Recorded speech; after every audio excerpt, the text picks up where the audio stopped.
Welcome to the Thinking Practitioner Podcast, a podcast where we dig into the fascinating issues, conditions, and quandaries in the massage and manual therapy world today. I'm Whitney Lowe. And I'm Luchau. Welcome to the Thinking Practitioner. And this is Whitney Lowe, and welcome to the Thinking Practitioner Podcast, where we are supported by ABMP, the Associated Bodywork and Massage Professionals. ABMP membership gives professional practitioners like you a package including individual liability insurance, free continuing education, and quick reference apps, online scheduling, and payments with Pocket Suite, and much more. ABMP's CE courses, podcast, and Massage and Bodywork magazine always feature expert voices and new perspectives in the profession, including those from both Till and myself. Thinking Practitioner listeners can save on joining ABMP at abmp.com/thinking. And speaking of ABMP, I am absolutely delighted to have Les Sweeney with us here today as my guest. Les, welcome to the Thinking Practitioner Podcast. Thank you very much, Whitney. I'm delighted to be here. Really appreciate it. And for those of you that don't know, Les, let me make sure I got this correct. Your title, Les, is the CEO of the Professional Assist Corporation, but probably best known as the president of ABMP, the Associated Bodywork and Massage Professionals. Is that correct on your title there, Les? That is correct. That's right. What I purport to be, and that's what the business card was printed with. So that's what I'm sticking with. That's what you answer to. So great. Well, I wanted to take some time today to talk about, in one of the most recent issues of Massage and Bodywork magazine that ABMP puts out, they had an overview of a survey that you all have been doing for a number of years now about educational programs in the massage and bodywork professions. Can you tell me a little bit about the history of this survey and evaluation that you all been doing? How long has that been going on?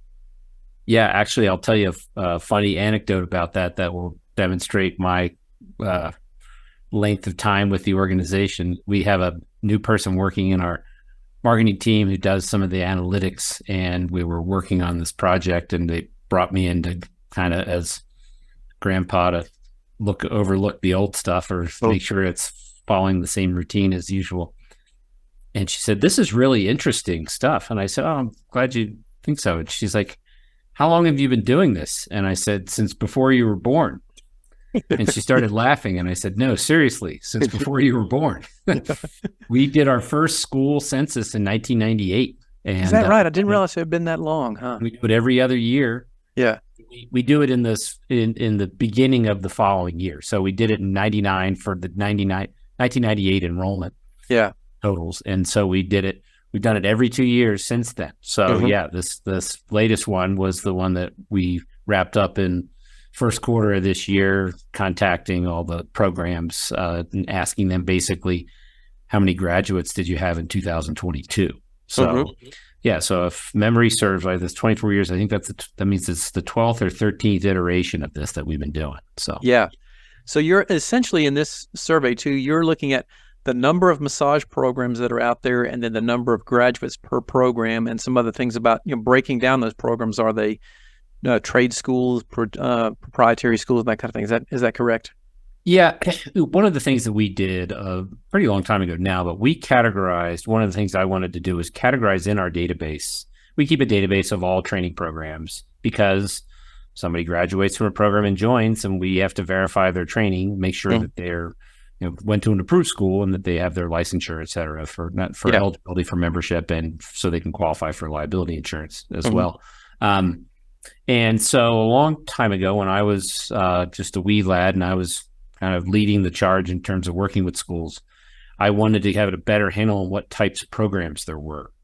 And so these are my, better or worse, my categories that I basically identified, which were proprietary schools, which is a term I use for what I would call mom and pops, that historically were single campus programs, started in, as you well know, back in the day especially, were started mostly by practitioners. Right. Yeah. And they and so many of those schools from long ago all started the same way, which was somebody didn't set out and say, "I'm starting a massage school." It's like they said, I had clients who were interested. I started talking.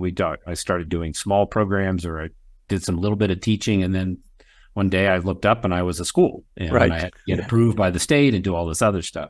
So there are a lot of those programs that are still around, and But one of the trends we've definitely seen over the last 2 decades plus was the advent of what I characterize as career institutions, which I would define as schools that offer massage therapy programs in addition to many times dozens of other types of programs. So it could be cosmetology, but it could also be HVAC, or it could be all sorts of things. And they were typically for-profit schools. And as you well remember, this is probably 15 years ago where it really hit its peak. And there were a lot of programs because in the grand scheme of things of launching education programs, massage therapy, I think generally was relatively low cost because you weren't having to put in a big factory machine or something like that. You bought tables and you either licensed or hired a curriculum. You found a therapist who might be interested or had something to do this. So you could roll out a massage program in a relatively short period of time.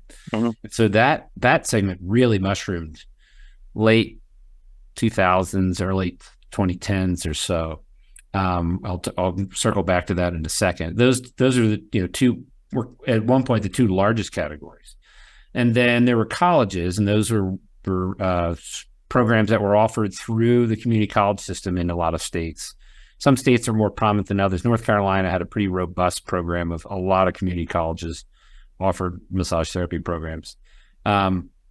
There were ones that I call corporate schools, and this was along the lines of what used to be Utah College of Massage Therapy that became Cortiva, where they were kind of a different animal because they were, for the most part, just massage, but they were multi-campus, multi-state kind of national networks. Maybe not as broad. NHI in California, for example, hasn't really gone nationally, but they're kind of a similar operation style as well. And there's probably one other one that I'm not thinking of, but those are the primary areas where there were programs. And for a long time, proprietary schools, the mom and pops, were the largest.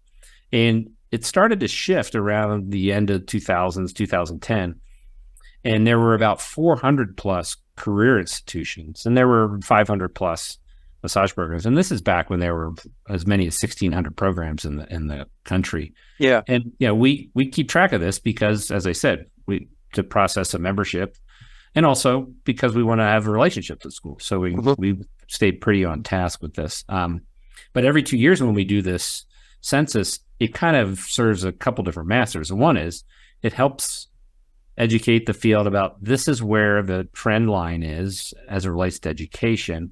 It was also a means by which we can clean up our system and make sure that, if we hadn't had regular contact with somebody in a while, are they still there? Are they still operating? Are they graduating program, students, et cetera? But what we've seen in the last 10 years is that career institution sector has really atrophied. It's down. I forget what we put in the magazine, 150 or something like that, from a peak of over 400.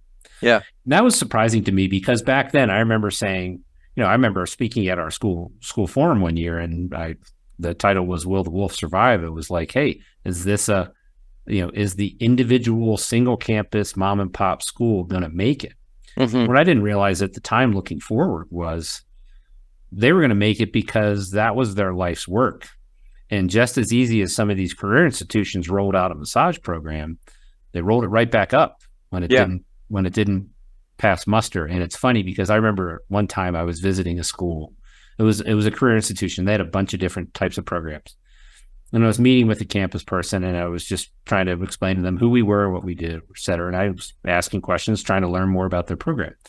And they said, we don't have a massage program director. And I was like, oh, really? She said, yeah, we only have 95 students. So it's not, it's not like we need,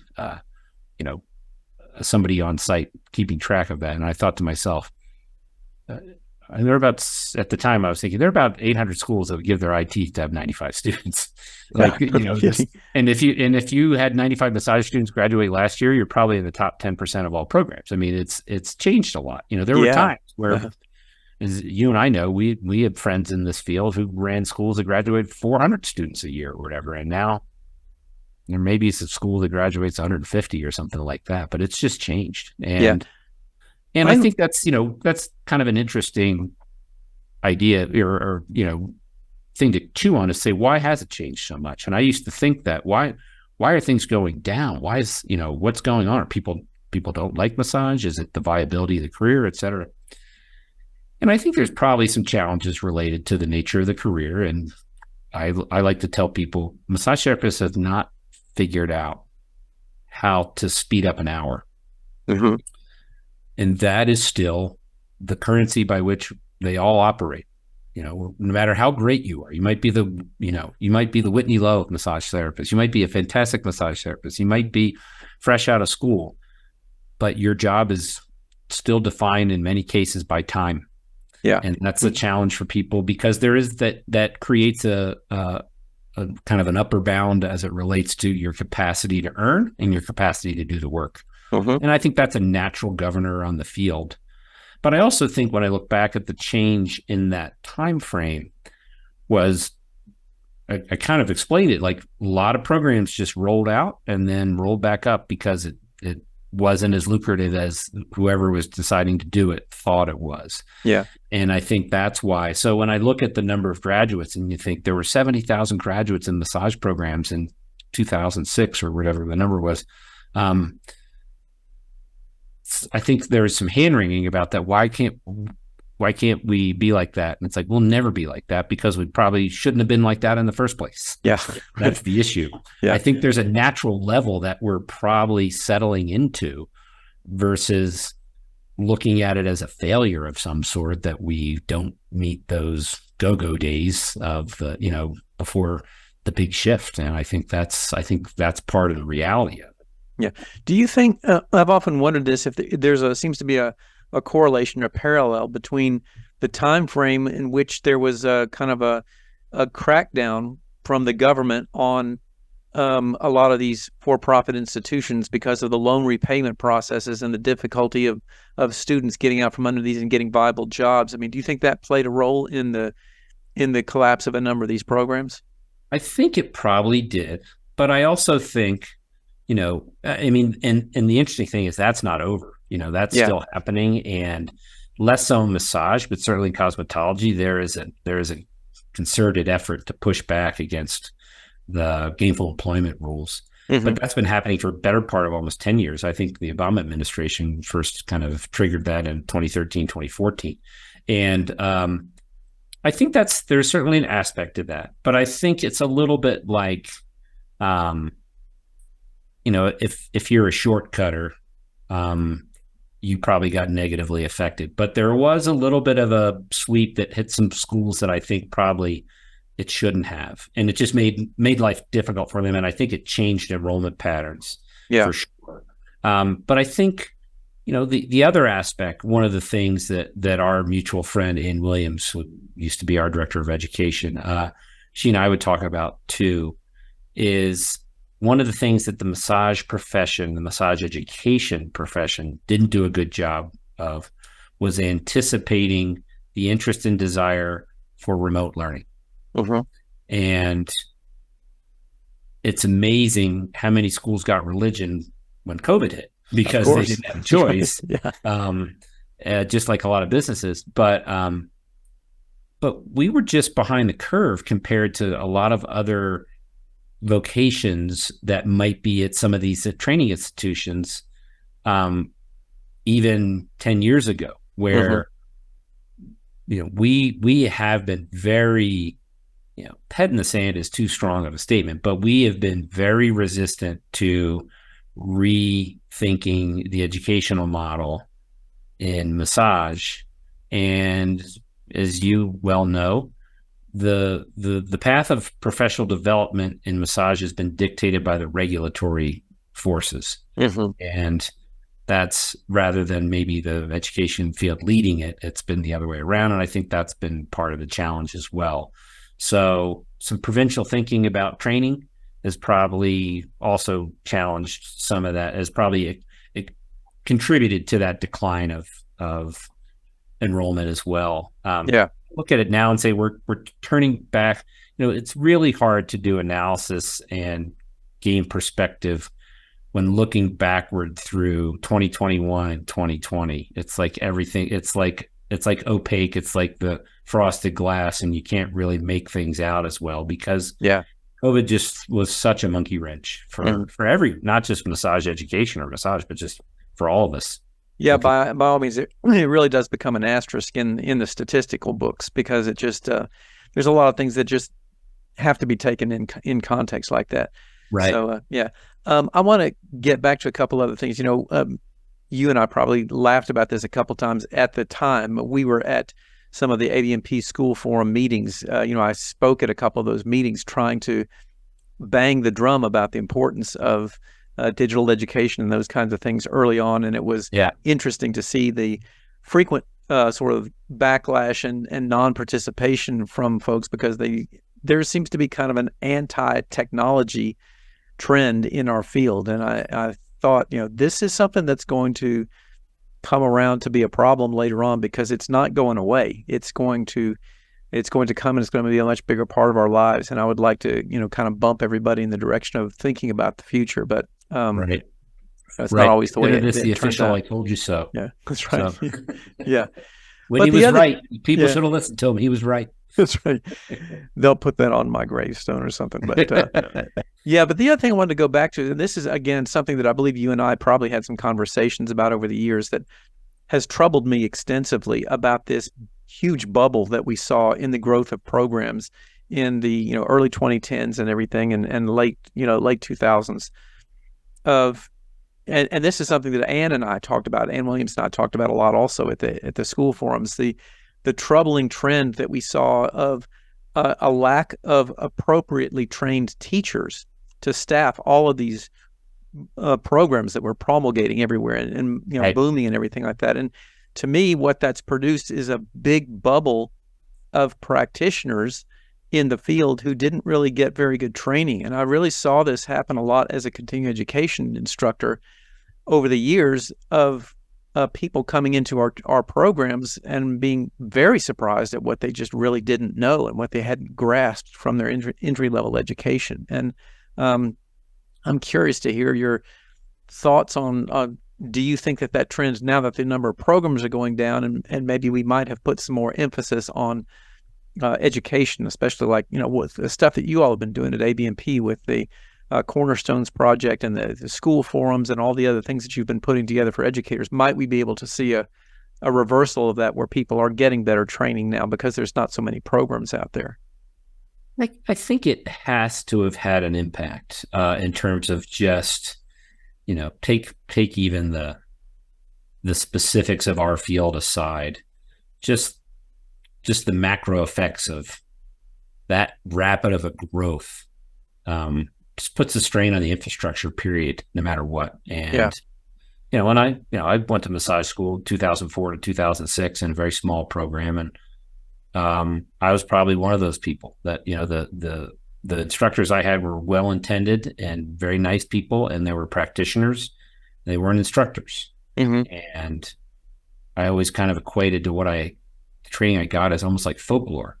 Yeah. It was like it's passed down from the elders. Mm-hmm. This is how I was taught it, and I'm going to teach you this. So so it becomes a little bit of a game of educational telephone too. Mm-hmm. So it's like there is a degradation that happens no matter how hard you try. You're not, if you, for us oldsters, if you recorded an album on a cassette, and then you copied the cassette, and then you copied the cassette another time, it definitely didn't sound the same as the album.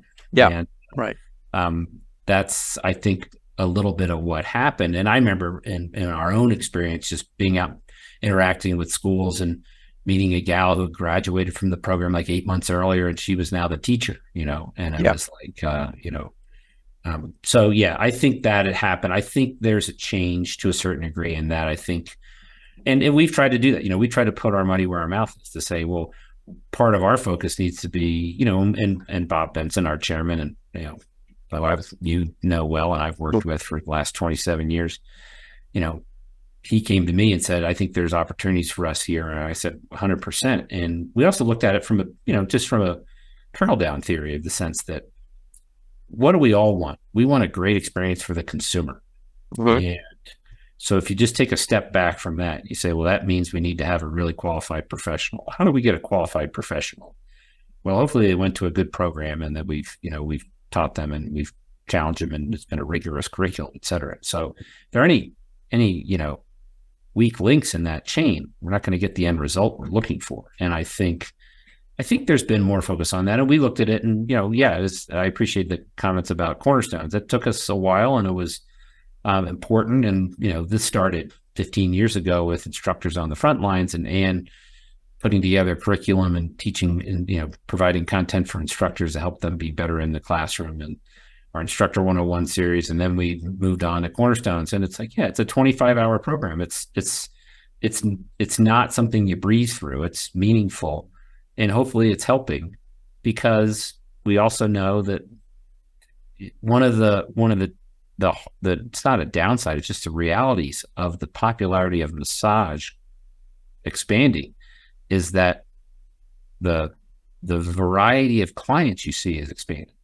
Yeah. And the conditions. And also you throw that on the backdrop of the macro environment of the American, the typical American in their current state of health and fitness and, et cetera. And my wife and I just consume the Blue Zones on Netflix. So I've need to get off this call and go eat some beans and squash and corn for the rest of my life. But you realize just you're going to see a lot of different types of people with different types of conditions and different types of, pharmacological challenges or interactions and things like that. So I think it's just gotten a little more complicated, because I think partially it might be my own experience, just oversimplifying things. But, I used to think about the typical client was somebody who's fit and they're, running a 5K and doing all this stuff. And that's not necessarily the case, and probably hasn't been the case overall. Lots of different types of people in all walks of life really appreciate the value of massage. And thank goodness for that, because it is something that hopefully more and more people are exposed to and want to be part of. But that just puts more pressure on us to say, we got to make sure these people who are actually provisioning the work know what they're doing. Yeah. As you well know, there's a lot of different aspects of that. Critical thinking and tableside manner and customer service and, basic human decency and manners and consideration. And then throw on top of that all the important elements of running a business that you have to do well. So yeah, right. There's a lot that goes into it. Yeah, for sure. For those people who may not be familiar, let me just also make a quick note here. The Cornerstones Project is a group of courses put together by the ABMP specifically aimed at massage educators to help teach them about teaching.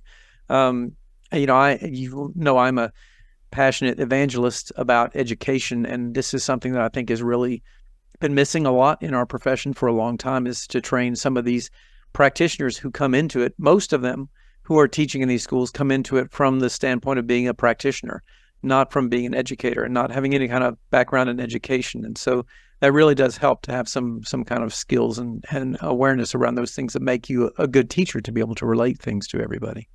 Well, and I distinctly remember saying at one forum when you were speaking, I said, Whitney could read the phone book and make it interesting. For those of you younger listeners, phone books were these giant pieces of paper where you found what someone's phone number was. But it was Google in hard copy, basically. But that is such a critical skill. And as you know, it's probably more art than science. And it's also something that you get better at through experience and reps. And my youngest son's girlfriend is a brand new middle school science teacher. And, she's 23 and has an adult job, and then just walked into a classroom with 13-year-olds a few weeks ago and just was expected to be an expert on day one. And so it's been interesting getting the reports over the last 4 weeks of from I'm about to die to, okay, I can do this and I'm feeling a little better. But that happens whether it's middle school or massage school or any time you have to get up and purport to know what you're talking about to present to a group of people. And so, I think there isn't a teacher. And I think, I've been very fortunate enough to interact with a lot of the best teachers in this profession, but I don't think there's a teacher out there that is done or knows everything or has not, has had every experience. It's like we're all learning because the student is changing. So therefore we have to adapt. The student's different today than the student was 25 years ago. And one of the things I talk about is when I first started to go out to massage schools, and I would get the opportunity to speak to a graduating class or classes, and I would say, how many of you plan to go start your own business? And like 80, 90% would raise their hands. Mm-hmm. And now if you do that, I think it's the opposite. Yeah. Because in 1998 or whatever, when I was doing that, there wasn't a Massage Envy or an Elements or a Hand and Stone or a Massage Heights or My Salon Suites or whoever, Woodhouse or any of these places that are hiring and are hiring tomorrow. Like I tell people, I'm like, if you're a massage therapist and you're licensed and legal, you can work tomorrow. Mm-hmm. There isn't a place that would say, nope, no, I don't need you. Everybody needs somebody. Yeah. And that's a very different environment than it was when I first started talking to students who were basically in their late 20s or early 30s, and they had already had a bit of a career, and now they've decided they're going to go do their own thing, but they're going to keep their other job and ease their way into it and all that stuff. And it's like, it's just a different environment. And also during that time, I've gotten a lot older. So I've had to adjust my thinking as well, because it's like, oh, wait, they don't seem a lot younger. They are a lot younger. Yeah. So I want to touch on that for a second, because I think this is a huge trend shift. And I would agree with you that there's been a big shift towards the employment model versus the sort of solo practitioner model. And I'm curious to hear your input on this in terms of the way in which practitioners may, or maybe the clients and the public who are receiving our care might be receiving things differently, or does this have any kind of impact at all on the way in which services are delivered, that people are thinking of themselves now more as employees doing a job versus in the older days when it was like, it's all about, you got to be successful because this is your business. There's like a bit more ownership in that kind of model, I think, sometimes. Oh, yeah, I think 100%. And I think it's impossible. And that's not impugning the character of the people who are employees, but I just think it's that's like that in any profession. And the other part that I think happens is that I think there's not all, certainly. I think, I get massage as often as I can, and I get them at franchise locations and independent practitioners and people who are hobbyists and people do it for full time. And because partially I feel like I never wanted to be in a position when somebody said, "You're the president of ABMP. When was your last massage?" And I go, I can't remember. I'm supposed to be the number one proselytizer for this stuff. So it's a tough job, but somebody's got to lay on that table. So that's what I do. But I want to interject here and say kudos to you from early on, from many years back, because you, if I remember correctly, you had this position with ABMP, and after that went to massage school to really learn about this field. That is correct, right? That time for timeline? Yeah. I actually started ABMP in 1994, and when Bob came on in 1996, we basically set up a school relations program, and I was the lead person on that. And it was about in 2003, I was visiting a school, and I went in to see him, and I said, I think I'm going to go to massage school. And he said, what are you talking about? And I said, I'm going to be in charge of this organization. I think I should be, I think it's important for me to understand who our members are and what they've been through. And I said, I think it'd be valuable.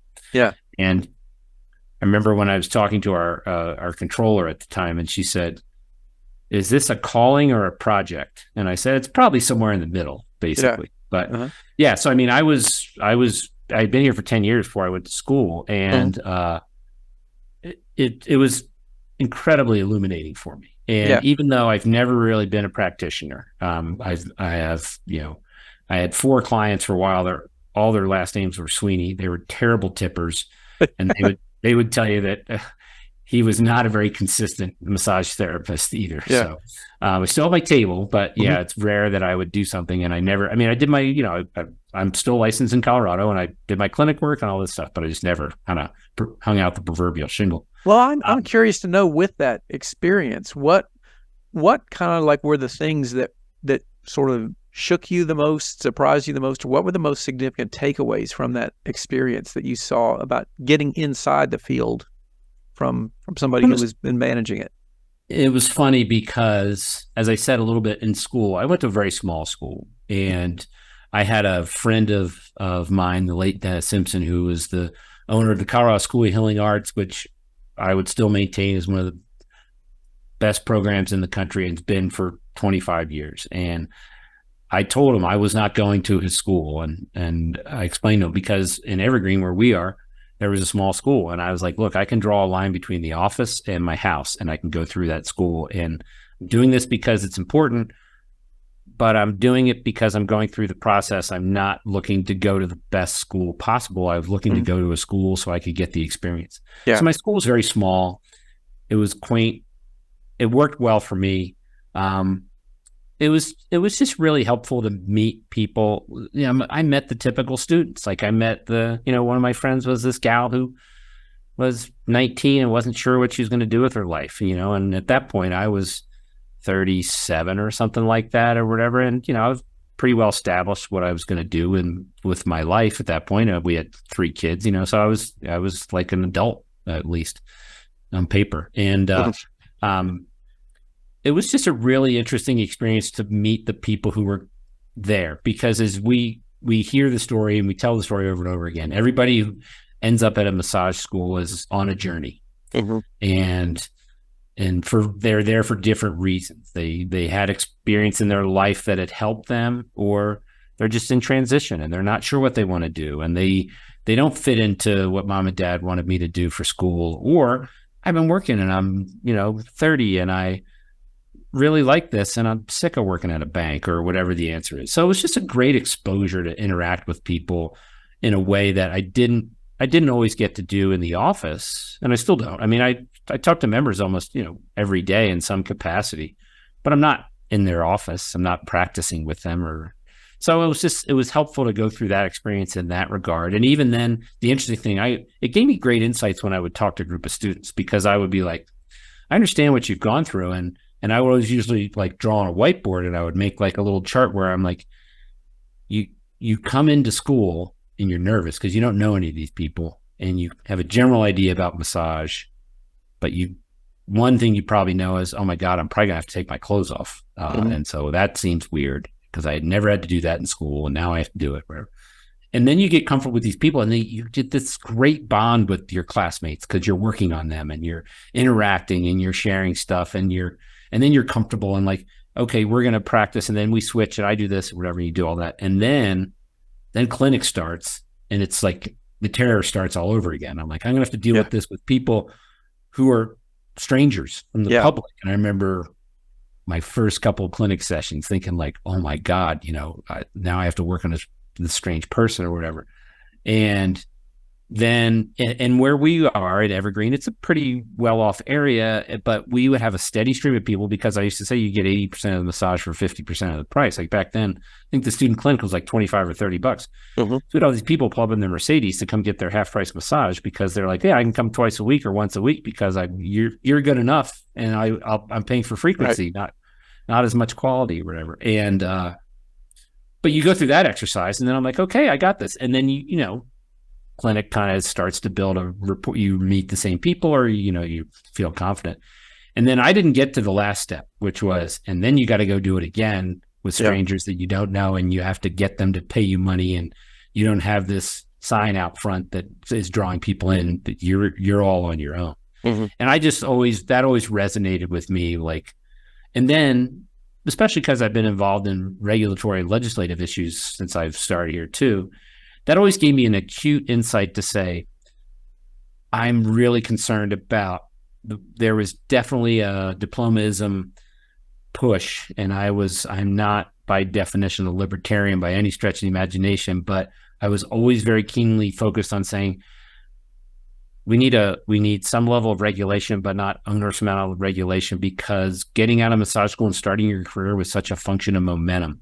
And way back when, it took forever to get your license. It took forever to take the tests and all this stuff. And I was like, these people have just spent at that time probably $3,000 to $5,000 to go to school, and now they're just kind of withering because they can't practice yet. They're in this zone. So it just kind of sharpened my focus to say, we got to do whatever we can to make these hurdles shorter for these people so they can get out there and start practicing and earning a living. And some of that's changed, and we probably deserve a little credit for some of that, but yeah, I think those barriers aren't quite as big in the same way as they were at one point. And so that's a lot what I took from it. And also just that, it's, as I said, when we started, an hour is still an hour. Yeah. And body mechanics is really important. And there were a couple of days in clinic where I did four massages in 5 hours. And I'm sure if someone was listening here, they'd be like, I call that Tuesday or whatever. But it was a lot. And I just had a much greater appreciation. And the other thing I learned about myself, and it's been reinforced over the years, is I am extroverted. And our little clinic was small to the point where there'd be time where I'd be maybe the only person working, and then like the clinic director would come in and on and off. But I was just always struck by the fact that somebody would pull up, walk in, they were getting half undressed as I was saying hi and trying to do an intake form, getting on the table. Then they'd get out and they'd stagger out and leave. And then the next person would do the exact same thing. So like I would feel like I was almost in timeout. Like I was like, I make my living talking to people. And it's hard to be in a massage room for an hour. Yeah. And there's nobody to talk to. And I would be like, after I did it for like 4 straight hours, I'd be like, man, it's like I was just sent to my room and wasn't allowed to talk to anybody or something. So that was just a great insight from my own life. I was like, I never thought about that, but this feels stifling in a way because I did the work and I was okay at it, but it wasn't like my creative canvas. Like I think a lot of therapists, that's their happiest place. And for me, I was like, I'm doing this, but it feels like I've been muzzled, and that's not who I am. So that was kind of an interesting just self-reflection that I learned from it as well. Yeah. I want to shift gears a little bit now and ask you another thing that's sort of along those lines. ABMP has done a whole lot over the years to really get a lot of your members and just the whole massage public in general access to a lot of the educators and people who are doing really innovative things in our profession through your webinars, the articles in the magazines, and all these kind of things. You've done a lot of stuff to get outreach so you can connect people with those kinds of things. But back to what we were talking about with education and making it accessible for a lot of the practitioners, I really am in agreement with you that there's an importance of getting people into work soon after their training programs to be able to do the types of things that they were doing. But we also have this really challenging split personality thing in our profession of sort of the 2 tracks, one of the sort of personal care, wellness oriented massage, and that of people who are doing more that might look more like operating as a healthcare professional. And I've always sort of advocated that I think our initial training in massage school does a really good job of preparing people for that first track, but not for that second track. And from both a legislative, regulatory arena and also, running a professional organization, I'm curious to hear your thoughts on, where you see like what's going to happen in the future, or what kind of trends might be happening to try to better prepare some of those practitioners who are, wanting to work within those models. But, educationally, honestly, I think we're ill prepared to do that without some more specific types of training. And, there's been all these debates about, well, should massage become a degree program, or should it require an advanced credential, or should it do some of these kinds of things? And those are all obstacles that block people from being able to practice certain types of things. But it also becomes a big public relations nightmare to try to make a distinction, who's got what type of training and how does the public know what to pick? And I'm just curious to hear your thoughts on that. Yeah, it's interesting. And this is the world according to Les, not necessarily the official ABMP policy position. But, and you've written on this, and we've had some of that in the magazine as well. But I came to a conclusion at one point, and I talked to our friend Ann about it a little bit, but I almost think that, and my thinking has evolved over time, but one of the things that's disappeared in the last 20 years is the apprenticeship model. And I think that's been, whether covertly or overtly, I think the mushrooming of the number of programs basically squashed that. And I think regulators also crave consistency. And one of the things we talk about in our system and our just running our business, our database, we have counting our skincare and hair and associations, sister associations. We have, 120,000 members, and we have, 400,000 contact records for people who've been members over time or whatever. And the phrase that can sometimes be the bane of our existence is edge cases. Edge cases are the tail that wags the dog, right? 98% of your data behaves in a certain way, and the last 2%, it's we have about 5% of our members belong to more than one of our associations, and we have to go through so many machinations to accommodate those people. Yeah, right. 95%, they're easy; they all line up in the right direction, right? And I think there's part of it there's an aspect of that related to education. There's kind of two things I think about. One is the macroeconomic issue, which is, at this point, I don't have hard data in front of me, but I think my assumption still hasn't decayed just yet, which is that the high percentage of professionals in our field operate in cash and carry. They are getting paid with disposable income from their clients. That in one respect, our competitor is every other thing you could spend your money on, right? It's not the other massage therapist. It's eating in a restaurant or going to a movie or your phone bill or all these other things that people have discretionary spending on. And so in most of those people, as we talked about before, the complexity of clients has probably increased, but most of those people have a certain expectation going to massage and stress reduction or relaxation, which I would still argue are probably the two most important health benefits related to massage therapy that are most in need of addressing in this country, which are reducing people's stress, certainly. But there's a large chunk of people that the current training probably meets most of expectations for. But then there's a segment of people that need and want advanced care and treatment, and there's a segment of professionals who want to have that as well. It's absolutely not a 50-50 split. It is I think it's a very small percentage of people that massage, of massage therapists that need, want, or pursue advanced training. But the challenge is we've had this regulatory regime that has also been, has been the billy club to fight off human trafficking and prostitution. And the unfortunately for our field, a lot of times the regulatory efforts have been viewed through that prism. And so we have this kind of block of educational training that's required, and then we leave it at that, and then it's like you're on your own. And to the point I would make is that, and we haven't done ourselves in the field a great service in this process as well, because in January 2006, I graduated from my Lowe program, and 8 weeks later, I was nationally certified. And I remember one of my staff coming in and go, "Hey, I have a question for you about this," and it was a technique-oriented question.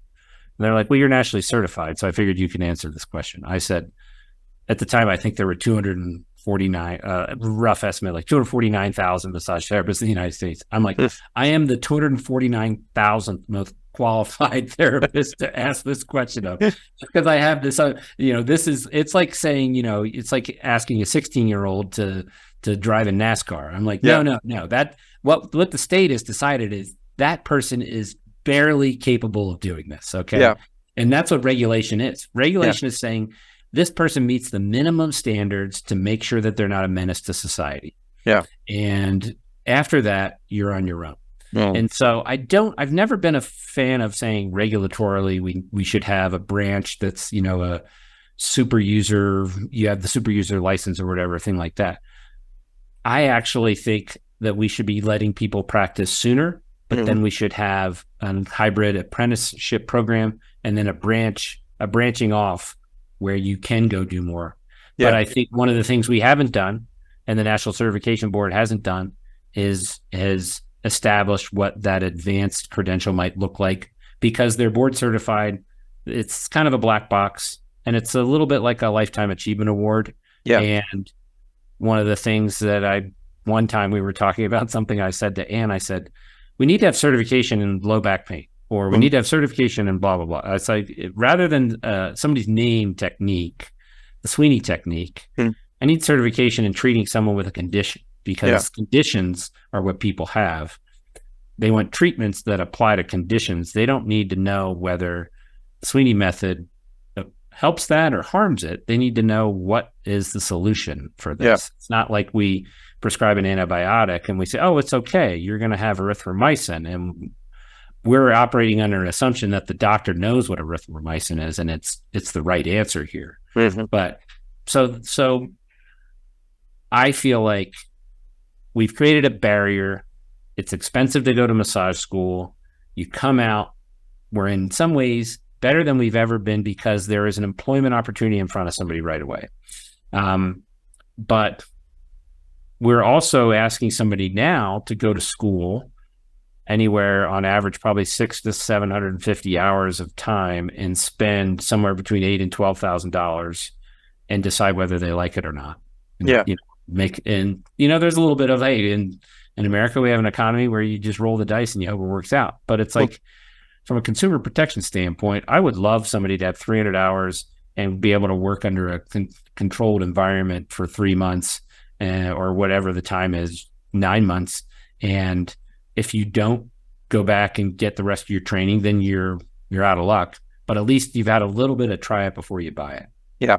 I don't know if I have the right answer there, but I feel like there's an aspect of that lets people engage, move into this. And then the next step you build upon that would be to say, okay, you made it through phase 1 and you like it and you finished your phase 2, and now you're a full-fledged regular person, regular therapist. Now, if you want to go to the next level, you're going to have to get an approval through a body that recognizes that's done the work that says these are the areas of concern, or these are the area, the hospital-based network says you have to meet these expectations, then those are the ones you should, work to meet. Right. And I think it's hard. We haven't set our, it's a little bit like we expanded the house without the benefit of an architect. And then we walked out in the front yard and they're like, whoa. Yeah. We just put that bathroom out in the backyard. That probably should have been closer to where the plumbing is. So. Looks a little bit like an MC Escher house after a certain point. Exactly. Right? Yeah, it's citing all my important resources. It's like the episode of The Simpsons where they build the Homer and Homer makes the car, and it's just this monstrosity that has no continuity. It makes any sense, and I always think that's one of the ones that I think about. Yeah. Oh, we look back. Oh, that was interesting. We got there. So. Well, Les, lastly, I want to ask you to put on your Nostradamus predict the future hat for a moment. And in the context of what you all have seen over the course of the last several decades with this survey and analysis of education programs and the trends that you've seen happening in the profession, are there any significant sort of things that you see on the horizon of directions that we would maybe want to pay attention to, or any significant changes that you see happening in the way things are going in the field based on these trends that you all have analyzed? There's two things I think about. One is, if you listen to, you watch the news, listen to podcasts, all that stuff. I don't think AI is coming to replace massage therapy. That's the good news. I don't think we figured out a way to do that. Yeah. I do wonder if there's a role for it in education, for sure. I think there will be. As the education technology guy, I'm going to say yes. Yeah, I think there should be, and I think there will be. And I think that what we'll see, like the big picture, part of the reason we're talking is what's the trend line look like for schools and enrollments. I think it's going to keep coming back a little bit, but I don't, if it's at 23,000 or whatever the number was, I don't think it's ever going to get to 40,000 unless something materially changes in terms of what the, even if there are, and there certainly are in employer environments right now, especially in the franchises. So there's better part of 1,500 to 2,000 employers of massage just in the big four franchises. They're not all made the same. They're franchises. Well, some of the franchise owners, I've had members tell me, are the greatest things since sliced bread. Some of them think they're terrible bosses. Here's a little secret. I've been managing people for 30 years. Some people think I'm a pretty good boss. I'm sure there are a handful of other people that don't think so. So there's just, that's data. There's a distribution here. So, but even those who work for the most enlightened and progressive, thoughtful bosses, the massage is still hard work. And so there is still a constraint or a limit to what people can realistically do and therefore earn, and therefore it manages, the good news is we get people who love this work. People aren't in it just for a quick buck. They're in it because they love it. And that's what makes it special. I do think we'll see more. I think I've been surprised at the level of demand, but demand has been, consumer demand is good. I think it's indicative of the kind of income inequality as a society as a whole. I think people can afford it. Who can afford it, do it. And we haven't figured out a way to get it to more people who can't afford it. Yeah.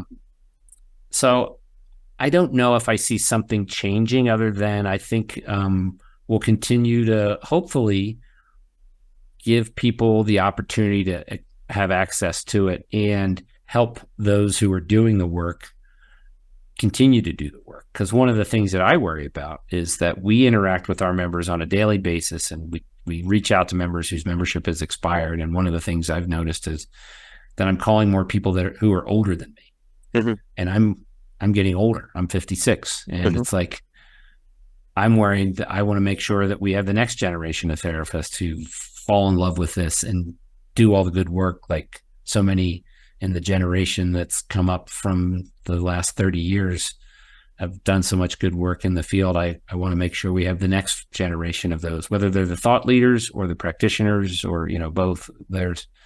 We need to continue to make sure that it's never going to be easy. Massage therapy is never going to be easy. You can get better at it. You can be more efficient. You can hone your body mechanics. But I got a massage recently. I was in California, met this wonderful lady. She was in her early 60s, and she's like, love doing it, but she's like, I'm running out of hands here, and so there's no getting around the fact that unless we eliminate people from the equation, which I think would be the worst case scenario, it's always going to be a challenge. It's always going to be really hard to find the right people who do want to do the work. It's like teachers. It's, whether it's elementary school or middle school or whatever, it's like those people are doing the Lord's work. And it's never going to be easy to find teachers. It's never going to be easy to find qualified massage therapists who care, because this is not this is the road less traveled, right? This is the harder work. But that's what makes it special. And that's what makes those people special. So my job, like, turn it back to our view, is how do I grease the skids for those people? How do I make it a little bit easier for them to be a massage therapist and like what they do? Well, that's what we do. That's our job. I always explain to our staff, I'm like, I have 80,000 bosses, and we're here to make their life easier. Right. Yeah. Well, one thing I just want to say is that your dedication to that vision of doing things for the members is something that shows through with the organization. And I just want to, say it's noticed by all of us out there. And thank you again for all the work that you've done over the years with ABMP for the profession of trying to, make sure that people get the best experience, both the clients consuming it and the practitioners who are out here doing the work. So we certainly appreciate that. Well, I appreciate the nice thoughts, and likewise back at you for all you've done for this field and working with us. And you are absolutely, whether you would admit it or not, I know you wouldn't, because that's not who you are, but you're on the Mount Rushmore. I hope you know that. So yeah, I got a good deal. It's not South Dakota, it's North Dakota. Okay. But I got this nice area that I'm working on. I've got some staff with chisels, and we're out there working on it. Yeah. Right. I haven't revealed the other ones yet, but you're definitely up there. So. Okay. All right. Well, thank you, Les, again so much. Les Sweeney, president of ABMP. And Les, thanks so much for joining us here on the Thinking Practitioner today. Loved it. Thanks so much, Whitney. Great. And thank you all for joining us here on the Thinking Practitioner, where Books of Discovery has been a part of massage therapy education for over 20 years. Thousands of schools around the world teach with their textbooks, e-textbooks, and digital resources. Books of Discovery likes to say learning adventures start here, and they see that same spirit here on the Thinking Practitioner podcast and are proud to support our work, knowing we share the mission to bring the massage and bodywork community enlivening content that advances our profession. You can check out their collection of e-textbooks and digital learning resources for pathology, kinesiology, anatomy, physiology at booksofdiscovery.com, where Thinking Practitioner listeners can save 15% by entering the word thinking at checkout. So thank you all so much for stopping by and listening with us today. You can stop by our sites for the video, show notes, transcripts, and any extras. You can find that over on my site at academyofclinicalmassage.com and then over on Till's site at advanced-trainings.com. If you have questions, comments, or anything you'd like to hear us talk about, please just drop us a short email, info@thethinkingpractitioner.com, or you can look for us on social media under our names. You can rate us on Apple Podcasts, as it does help other people find the show. We certainly do appreciate that. And you can hear us on Spotify, Stitcher, Google Podcasts, Podbean, or wherever else you happen to listen. So please do share the word and tell a friend. And once again, thanks so much for listening, and we'll see you the next time.